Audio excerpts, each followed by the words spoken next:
Well, thank you, Cindy. Good afternoon, everybody. So I'm going to be talking to you this afternoon about quite a new project, which we actually began this spring on Haida Gwaii. And this is a project involving myself, also Cindy, Christoph Boyer, who's the master's student on the project, and he's also present at the meeting. And it's being funded by the ministry through the Forest Carbon Initiative project.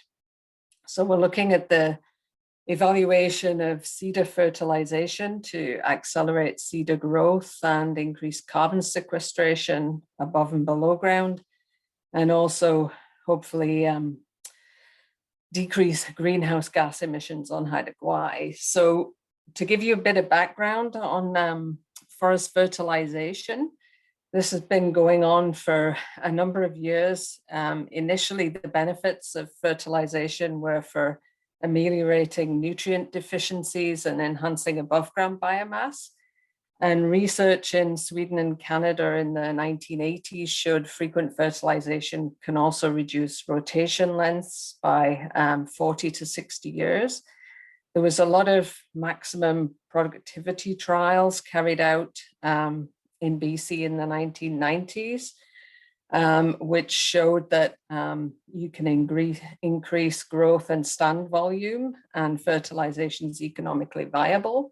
There was a lot of work done by Cindy and her students together with Annette at Western on Northern Vancouver Island that showed fertilization enhancing Western red cedar growth. The two graphs on this slide showed that cedar at 3 different stand densities, fertilizing those stands, you could enhance cedar volume over 10 to 20 years following fertilization. And so this research suggested, because a lot of it was carried out on Northern Vancouver Island, there are suggestions that fertilization could also enhance cedar growth in other areas in BC. So we were interested in looking at this potential on Haida Gwaii because there's no fertilization trials there. Now, fertilization, as I mentioned, has been known to increase cedar growth above ground, and there's now interest in the potential of fertilization to also increase carbon sequestration, not only above ground, but below ground. So there's a lot of certainty in the fertilization trials in that fertilization will increase all above ground components, and it usually increases the biomass of all components of the foliage, the wood, and the roots. But in terms of below ground effects of fertilization, these are less certain. There was a recent meta-analysis conducted to look at effects of nitrogen fertilization or by planting nitrogen fixing plants on sites. And the majority of these studies have shown that by increasing nitrogen fertilization, you can increase carbon in soils. And this is through 2 main proposed mechanisms, which is that you're increasing litter deposition to the soil, and you can also inhibit decomposition on these sites, which leads to an enhanced carbon storage in the soil. But one thing we need to look at when we're performing these studies is to ensure that by fertilizing stands, we're not exacerbating greenhouse gas emissions by increasing the potential for increases in greenhouse gas fluxes. So in our forest soils, these soils are really major methane sinks, and naturally nitrous oxide emissions are small. But potentially, if you're adding fertilizers to soil, particularly nitrogen fertilizers, you may see increases in nitrous oxide emissions through nitrification of your nitrogen fertilizer and then denitrification. Little is known about greenhouse gas emissions following fertilization from forest soils. The IPCC bases its assumptions on emissions from agricultural soils. There's been conflicting evidence about the effects of fertilizer on greenhouse gas emissions from forest soils. In the boreal forests, fertilization had no effects on nitrous oxide emissions.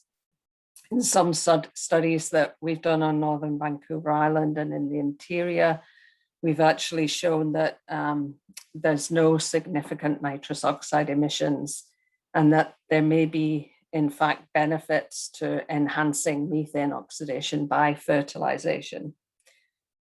So our main objectives in this project was to establish a fertilization trial on Haida Gwaii. As I said, the main fertilization studies have been done on northern Vancouver Island. We also wanted to determine the potential of cedar fertilization to increase carbon sequestration, so quantifying carbon stocks above and below ground. Our aim is to model the field data. This is with Greg Paradis and Gary Bull, working together with Cosmin and modelers with the CFS to look at long-term carbon storage potential in these soils. And then, as I say, measuring greenhouse gas emissions resulting from fertilization to ensure we're not exacerbating greenhouse gas problems. So Haida Gwaii is a special case. As Vanessa mentioned this morning, there's a real problem with deer on Haida Gwaii that were introduced firstly in the 1870s by missionaries and as an alternate food source for the Haida people and settlers on the islands. The big problem on Haida Gwaii is that there's no predators of these deer. So the deer have just proliferated from the first 13 that were introduced in the 1870s. There's now about 260,000 deer on these islands and about 30 per square kilometer. So the picture you see on the upper right, on the left, you see a typical island with no deer, and on the right with deer. You'll see there's no understory. You've basically got a coastal western hemlock, so large cedars, large hemlocks, large Sitka spruce, but no understory plants. And basically what's happened on Haida Gwaii is there's no natural regeneration of cedar. So in the 1990s, cedar did start to be planted in stands where cedar had previously been, but they have to protect the cedar within these plastic cones, or they're just eaten by all the deer present on the islands. So they're particularly interested in using fertilization to increase the speed of growth of cedar on the islands so that they're able to get more old growth cedar in future, so more of the older stands of cedar on the islands. So our aim was to set up a replicated fertilization trial, and we've done this on Graham Island, which is the largest of the 150 islands on the archipelago of Haida Gwaii. And you'll see the yellow square on the map indicates where the trials are. They're located on the Florence Forest Service Road on Graham Island, and we put in 6 replicate plots. I said we started this project in April of this year. It was anticipated we were going to start in March of 2020, which we did. And we were working on the project for 2 weeks and then had to abandon it once COVID hit. The Haida asked everybody that wasn't resident to leave. So the project was suspended, but then we restarted it this April. So the sites we're looking at, they were original old growth Western Redcedar, Western hemlock stands with small amounts of lodgepole pine, Sitka spruce, and yellow cedar. They were harvested between 2003 and 2008 and replanted with 3,000 stems per hectare Western red cedar and some lodgepole pine. The cones were removed after 5 years. The trees are now 13 to 18 years old and they're post free to grow. So we've established 6 replicate plots. And in this case, in a lot of fertilization studies, that the stands have been aerially fertilized, but we wanted to do some precision fertilization, so only fertilize the cedar trees with nitrogen fertilizer. So we've set up a paired tree design following the design of the Stand Management Cooperative forest fertilization studies. So what we did to begin with, we set up the plots, they're 40 meters by 40 meters, and the locations of all tree species greater than 1.3 meter in height were stem mapped using the Trimble GPS, and the map of the tree locations were made using ArcGIS. And all cedar trees used in the experiment needed to be greater than 5 meters apart as a buffer to ensure the effects of fertilization and the controlled treatments were kept separate. So we measured all the trees greater than 1.3 meters for height and DBH, and we paired these trees to have similar height and DBH for control and fertilization. So we ended up with 12 to 13 paired tree blocks per plot, and there's 2 treatments, a single tree, precision fertilization, and control no fertilization. So these trees have been fertilized at 200 kilograms N per hectare equivalent, which worked out at 77 grams per tree of urea fertilizer. And this just shows you the a map of one plot where we're showing all the trees present on the plot with the green circles. And then we have the paired trees, and then indicating where we've got control unfertilized cedars, fertilized, and we also used 5 of the paired tree blocks to actually measure greenhouse gases following fertilization. So this is just showing you the cedar height and DBH for the 6 plots.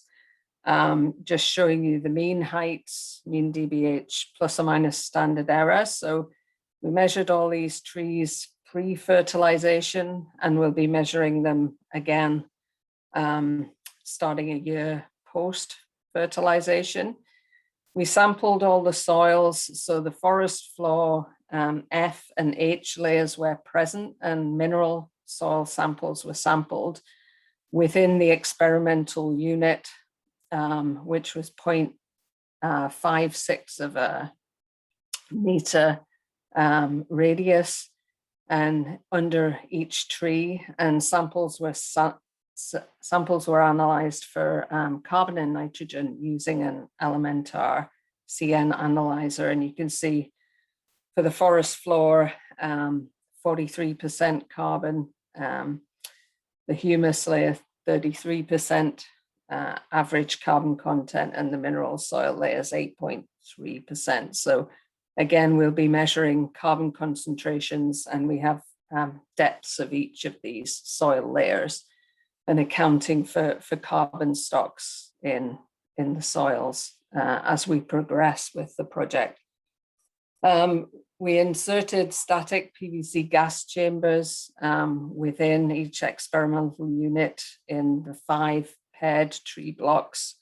We did this 1 week prior to fertilization to ensure acclimation of soil disturbance. And then we measured gaseous emissions of methane, nitrous oxide, and CO2 for up to 56 days following fertilization. And these gases were measured over a 1 hour period at each of these days. And this is hot off the press from Christoph, who's just finished his analysis of all the greenhouse gases that were collected in exotainers and then brought back to the lab for analysis on the GC. And this is showing just results from one plot. So the box plots, the turquoise bars are showing the CO2 effluxes, days post nitrogen fertilization in the fertilized trees, and the pink is the unfertilized control cedar. And you can see there is a flush of CO2 evolution around day 2 as the urea was rapidly mineralized to CO2. When we look at methane effluxes, we don't see, there may be some indication that there's an enhancement of methane oxidation, so a slightly lower level of methane efflux again around day 2. But we have this, of course, this is very preliminary data. We have to look at the data from all 6 plots yet. But you'll see this interesting, we've got this quite an efflux of methane here, and this corresponds to one of the trees which was in a very wet site, which obviously we have to take account of moisture levels to account for differences in greenhouse gases between the different trees on the different plots.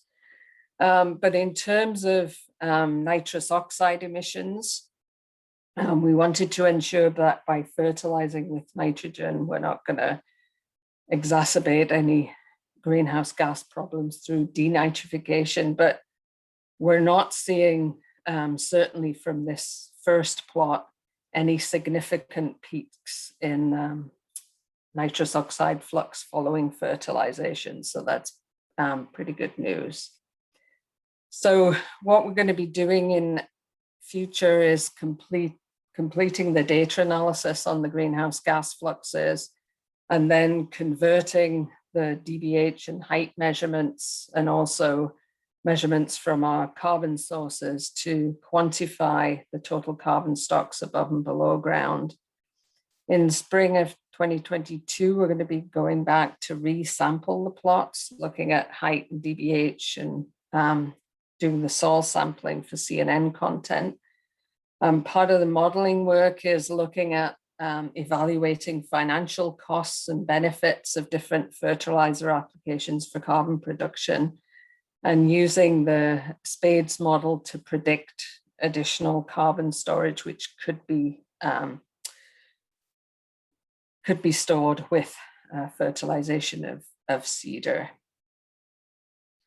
So I'll just finish by thanking everybody that's been involved in this project. So as well as Christoph, we had Anthony Pika, an undergrad research assistant with us this year, Ruichi Takibana, who was a visiting professor from Tokyo, Cindy and Gary Bolingred Paradis are also collaborators on the project, as well as Len Munt, who was in charge of the ministry at Queen Charlotte, and Jeff Mosher and Bill Crocker, who are collaborators at Tarn Forest, the hydro and forest company on Haida Gwaii. And then we have our collaborators at the ministry and the Canadian Carbon Program. So thank you.